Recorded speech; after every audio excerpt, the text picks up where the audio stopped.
dans ce Culture Mag très spécial qui est consacré aujourd'hui à l'un des acteurs les plus connus, les plus aimés et puis aussi les plus critiqués de France. Un homme bienveillant, drôle, aux oreilles décollées et puis qui fait des millions d'entrées. C'est Danny Boone qui me fait beaucoup rire dans ce studio. Merci, c'est gentil pour les oreilles décollées, c'est très gentil. Alors, cinéma français, comédie positive, humoriste et polémiste, Israël, conversion et engagement avec vous, Danny. Si vous le voulez bien, on va parler un peu de tout cela. D'accord, pardon. Voilà, le wipe. Voilà pour le sommaire. On avait le wipe. On a eu le wipe. Merci beaucoup d'être avec nous pour cette émission spéciale. Alors, je dois avouer quelque chose, Danny Boone. J'ai découvert, en vous fréquentant un petit peu là ces quelques derniers jours, que vous étiez un homme extrêmement gentil, extrêmement bienveillant, extrêmement disponible, un peu comme dans vos films. Et vous ne jouez pas la comédie en fait. Heureusement, parce que ça serait très fatigant de faire semblant. Non, bah oui, Oui, vous êtes normal. Oui. Non, parce que les gens vous demandent des photos, des selfies, des trucs, à chaque fois vous dites oui, pas... Enfin, je facture, hein, c'est 25 shekels la photo. Non, je suis très... oui, parce que j'oublie pas pourquoi je fais ce métier. J'ai commencé alors, il y a deux choses. J'ai commencé dans la rue. Comme mime, entre autres. Comme mime, je fais de la guitare, du pantomime et du clown. D'origine famille aussi modeste, peut-être que c'est ça qui vous aide voilà, qu'on n'avait rien. Et l'éducation, ma mère et mon père d'ailleurs, enfin, j'ai été très bien éduqué en fait. Mes frères aussi d'ailleurs. Mes frères sont super gentils. J'ai deux frères plus jeunes, ils sont aussi très gentils. Et voilà. Alors, vous êtes ici en Israël pour la promotion de votre film Superchondriac. Vous avez présenté votre film. Le 25. Oui, à Haïfa, à Tel Aviv. Ouais, c'était chouette d'ailleurs. Ils ont rajouté une salle ce soir. Ouais. Ah, c'est bien. Et Sandy Fortis, qui fait partie de l'équipe, vous a suivi pendant la promotion de ce film. Vous avez participé à une espèce de débat comme ça. Qu'est-ce qu'ils aiment chez vous, les gens ici? Est-ce qu'ils aiment le fait qu'un fils de Kabyle soit converti au judaïsme? Est-ce qu'ils aiment le fait que vos beaux-parents aient émigré en Israël? Pas juste mon beau-père, en fait. D'ici, hein. Ma belle-mère vit toujours à Genève, en fait. Ma femme a grandi en Suisse. Donc, qu'est-ce qu'ils aiment ici, les gens Danny Boone, ici en Israël, on aime quoi? Les films déjà, et puis oui, le fait que j'ai épousé effectivement une femme de confession juive. Vous dites ça tout doucement. Non, mais non, ne craignez rien, ici il n'y a pas d'antisémite. Hein. Vraiment là, il n'y a pas de problème. Mais oui, vous êtes converti? Oui, c'est vrai, il y a 13 ans, 12 ans, 13 ans maintenant, 13 ans. Ouais, d'ailleurs, ça fait 13 ans que vous venez en Israël régulièrement. Oui, régulièrement, ouais. Enfin, je venais moins là pendant ces 5 dernières années parce qu'on vivait à Los Angeles et c'est trop loin. C'est 15 heures de vol, c'est très long.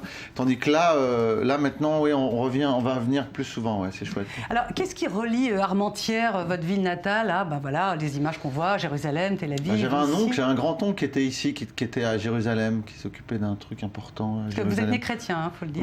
Oui, tout à fait. D'un père kabyle et d'une maman chrétienne. Père kabyle athée et une maman catholique, chrétienne, catholique. Et oui, j'étais élevé dans la religion catholique. Et alors, mais qu'est-ce qui relie donc Nord-Pas-de-Calais, les ch'tis, on vous connaît pour les ch'tis, et puis ce pays, qui...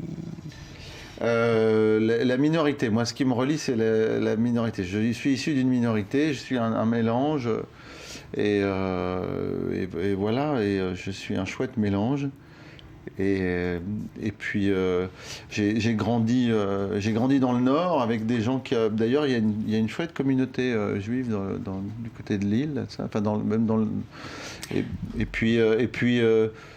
puis voilà, moi pour parler de ma conversion, je suis passé du Nouveau à l'Ancien Testament tout simplement. Je suis revenu aux origines de la religion monothéiste. Alors, ce qui agite Israël, ces conflits, ces guerres, le fait que cette semaine, les Palestiniens proposent une résolution. Quelle est votre réaction là-dessus? Comment vous voyez ça? Est-ce qu'on vous demande de réagir? Moi, j'évite évidemment, j'ai de la famille ici. Donc quand il y a des choses ultra violentes, c'est évidemment très flippant, choquant, et je suis inquiet pour eux, quoi. Après, j'ai pas sur la politique. Mon avis bien sûr, n'intéresse vous êtes un personnage public. Oui, bien voilà, sûr, mais moi je suis là pour divertir. Oui, c'est vrai. Mais par exemple, je m'engage. Alors là où je m'engage, par exemple, c'est avec Hadassah, mais avant d'être converti d'ailleurs, parce que je trouve que Hadassah. C'est une association caritative juive qui aide. Voilà. Faut expliquer. Les gens connaissent ici, non? Oui, l'hôpital d'Hadassah et tout ça. Oui. Donc j'ai fait beaucoup de spectacles pour Hadassah, par exemple, ou pour Meir Panim, pour la Tzedaka, voilà. Et je continue à faire ça, et je pense que c'est la meilleure façon de soutenir. De soutenir, oui. Et de l'autre côté, en France, dans votre pays, qu'est-ce que vous pensez de cette poussée d'antisémitisme dans le pays, la façon dont sont traités les drames, des actes un peu barbares dans les médias? Comment vous ressentez ça? En France, moi-même, d'ailleurs, si ça m'arrive de prendre position ou de dire des choses, je me fais amplement insulter. Oui, vous l'avez dit à la conférence, vous avez même été menacé à un moment donné, voilà. Mais comment vous ressentez ça? Il y a quand même de l'antisémitisme, voilà, vous êtes juif, votre famille est juive, vos amis le sont, et puis d'ailleurs, ça ne concerne pas que les juifs, mais l'antisémitisme en France, cette crise-là, comment vous... C'est pas qu'en France d'ailleurs, je trouve. Oui, c'est peut-être aussi en Europe. Pas mal, malheureusement, parce que les gens font des raccourcis. Les gens, en fait, il y a une sorte de surinformation qui devient de la désinformation. Et les gens font des raccourcis, et des résumés, des amalgames, des choses. C'est assez terrible. Et quand moi j'ai des journalistes qui m'ont dit, maintenant que vous êtes convertis, vous êtes devenus très riches. J'ai eu ça, pseudo-blague, maintenant que vous êtes juif, vous êtes devenu très riche. Je dis, mais attendez, donc comment on réagit? Qu'est-ce qu'on fait? On s'énerve, on quitte le plateau. Donc moi j'ai répondu, d'abord j'étais très riche quand j'étais catholique déjà, et je dis, je vais vous dire une autre chose qui va vous rassurer, je connais beaucoup de juifs pauvres. Attendez que... Quand on fait des soirées pour la Tzedaka, par exemple, c'est vrai on voit des familles sous le seuil de minimum, qui vivent dans la pauvreté. Donc c'est pas... D'un seul coup, il y a effectivement malheureusement beaucoup de clichés, et les gens se contentent de ces clichés, et il n'y a plus d'ailleurs le libre arbitre, en fait. Alors, les gens pensent plus par eux-mêmes. Il faut se battre contre ça, effectivement. Mais oui, mais comment? Voilà, le Premier ministre l'a dit, les gens... Comment? Voilà, toute la question. Il est bien d'ailleurs, je trouve, Manuel Valls. Il dit des choses... j'ai aimé son discours. J'aime bien la manière dont il aborde la chose, et dont il dit nous sommes tous juifs quand il se passe des choses terribles. C'est terrible. Moi j'ai grandi même si j'ai grandi dans le catholicisme, mais je veux dire aussi dans la laïcité. Je suis issu d'une famille pauvre, j'ai eu la chance d'avoir une éducation, d'avoir accès à la culture. Mais quand j'ai grandi dans les années 70-80, j'étais enfant, ado, il y avait une sorte d'espoir comme ça de vivre ensemble. De vivre ensemble, d'échange et de vivre ensemble. Et moi, même si j'ai connu le racisme dans ma propre famille, puisque ma mère a été rejetée parce qu'elle a épousé un Kabyle, donc d'un seul coup, j'ai vécu la diaspora dans ma famille. Non, mais je veux dire, ma femme a été exilée sur des sujets graves. Mais oui, bien sûr, c'est vrai. Et puis les tensions aussi des Kabyles entre les Algériens arabes, les Algériens kabyles. C'est mon père qui pouvait pas parler sa langue quand il était enfant, c'était interdit. Alors c'est d'ailleurs pour ça que vos enfants ont des prénoms d'origine variée. J'ai vu Mehdi, Noé. C'est beau, c'est ça, la République, la laïcité. Pas la laïcité, mais c'est ça, la République, l'idée de la République et de l'intégration à la française. Oui, et puis du mélange, du fait que l'avenir de l'humanité, c'est le mélange. C'est bien d'avoir des... C'est bien de... Voilà, on vit... c'est drôle parce que... c'est pour la première fois... Non, mais voilà, excusez-moi. Là, pour la première fois depuis 13 ans, ma femme a acheté un sapin de Noël. Alors, on fait Hanouka. Ouais. Et Chag Sameach d'ailleurs. Merci. Et un sapin de Noël. Oui, c'est rigolo. C'est bien. Et je blague ma femme depuis. Je la blague en disant on va mettre une crèche, mais on mettra pas Jésus. mais l'humour. Non, mais je veux dire, voilà,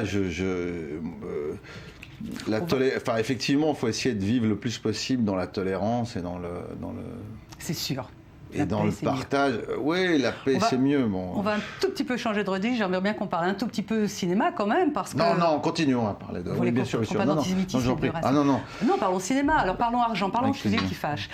Vous êtes l'homme, je sais pas, on a cumulé les entrées, on a regardé ça sur Internet, plus de 45 millions d'entrées, 50 millions d'entrées cumulées.